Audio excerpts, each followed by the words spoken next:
ആഷുപോളിലേക്ക് സ്വാഗതം. ഇന്ന് നമ്മളേക്ക് ഏറ്റവും കൂടുതൽ അലട്ടുന്ന ഒരു കാര്യമാണ് തുരുമ്പ് എന്ന് പറയുന്നത്. നമ്മുടെ എല്ലാ തരത്തിലുള്ള ഇരുമ്പിൻ്റെ സാധനങ്ങളിലും ഈ തുരുമ്പ് പിടിക്കാറുണ്ട്. നമ്മൾ ഈ തുരുമ്പിനെ വളരെയധികം ശ്രദ്ധിച്ചില്ല എങ്കിൽ നമ്മുടെ ആ ഇരുമ്പ് സാധനം ഏതാണോ അത് നശിച്ചു പോകും എന്ന കാര്യത്തിൽ ഞാൻ പറയാം. അതിനെ നിങ്ങൾക്ക് എല്ലാവർക്കും അറിയാം. എന്തായാലും ഇന്നത്തെ എപ്പിസോഡിൽ ഞാൻ നിങ്ങളുമായിട്ട് പങ്കുവയ്ക്കുന്നു തുരുമ്പിനെ നമുക്ക് ഈസി ആയിട്ട് കളയാവുന്നതേ ഉള്ളൂ. എന്തായാലും അതിൻ്റെ മാർഗ്ഗം നിങ്ങൾ കണ്ടു നോക്കുക.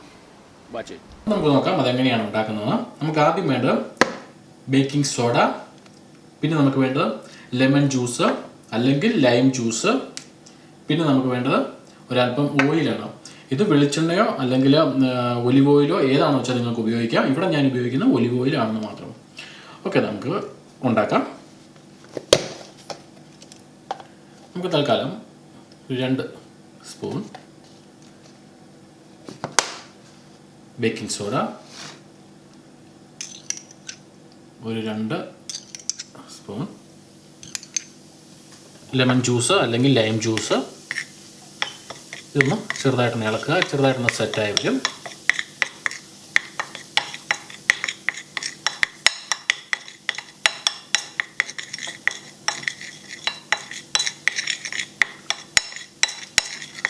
സെറ്റായ ശേഷം ഇതിലേക്ക് 1 സ്പൂൺ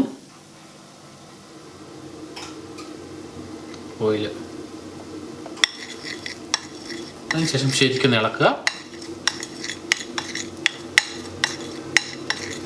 ഇത് സെറ്റാകാൻ വേണ്ടി ഒരു 5 അല്ലെങ്കിൽ 10 മിനിറ്റ് വെക്കുക. എവിടെയൊക്കെയാണോ തുരുമ്പുള്ളത് അതുപോലെ തന്നെ മറ്റുള്ള എല്ലാ തരത്തിലുള്ള അഴുക്കുകളും നമുക്ക് മാറി കിട്ടും.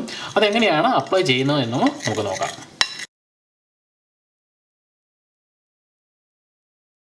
അപ്പോൾ ആദ്യം തന്നെ നമുക്ക് കാറിൻ്റെ വീലിലുള്ള ശരിക്ക് കട്ടിയായിട്ടുള്ള തുരുമ്പുകളും അതുപോലെ തന്നെ മറ്റുള്ള കട്ടിയായിട്ടുള്ള അഴുക്കുകളും നമുക്ക് എങ്ങനെ കളയാമെന്ന് നോക്കാം.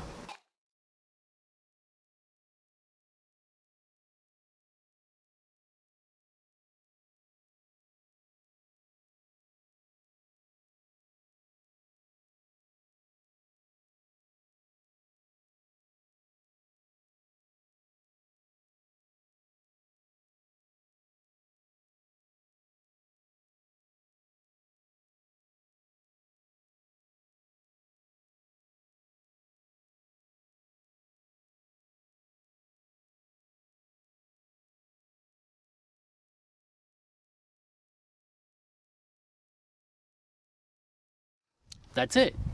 അപ്പോൾ കൊണ്ട് വളരെ സിമ്പിളായിട്ട് നമുക്കത് ചെയ്യാവുന്നതുള്ളൂ. ഞാൻ ചെയ്ത് കാറിൻ്റെ വീലിലാണെങ്കിൽ നിങ്ങൾക്ക് നിങ്ങളുടെ സ്കൂട്ടർ അല്ലെങ്കിൽ നിങ്ങളുടെ ബൈക്ക് അല്ലെങ്കിൽ ബാക്കിയുള്ള എന്ത് ഇരുമ്പിൻ്റെ സാധനങ്ങളാണെങ്കിലും നിങ്ങൾക്ക് ഈ സാധനം വെച്ച് അപ്ലൈ ചെയ്യാവുള്ളൂ. അപ്ലൈ ചെയ്ത് കഴിഞ്ഞാൽ 5 അല്ലെങ്കിൽ 10 മിനിറ്റ് അതേപോലെ തന്നെ സൂക്ഷിക്കുക. അതിനുശേഷം സാധിക്കുമെങ്കിൽ ചെറു ചൂടുവെള്ളം ഉപയോഗിച്ച് ശരിക്കും വാഷ് ചെയ്ത് കളയുക. That's it. വളരെ സിമ്പിളായിട്ടുള്ള പണിയാണ്. ഓക്കെ, അപ്പോൾ കണ്ടത് ഗംഭീരം, കാണാൻ പോകുന്നത് അതിഗംഭീരം. നമുക്ക് കാണാം മറ്റൊരു എപ്പിസോഡിൽ മറ്റൊരു വിഷയവുമായി. ഞാൻ വരും നിങ്ങളുടെ സ്വന്തം ജോബി. അല്ലെങ്കിൽ അതുവരേക്കും ഷോപ്പ്. കൂടുതൽ വീഡിയോയ്ക്കും വിശകലനങ്ങൾക്കുമായി ഫേസ്ബുക്ക് പേജ് ലൈക്ക് ചെയ്യാനും യൂട്യൂബ് ചാനൽ സബ്സ്ക്രൈബ് ചെയ്യാനും മറക്കാതിരിക്കുക. ജോബി വയലിങ്കൽ.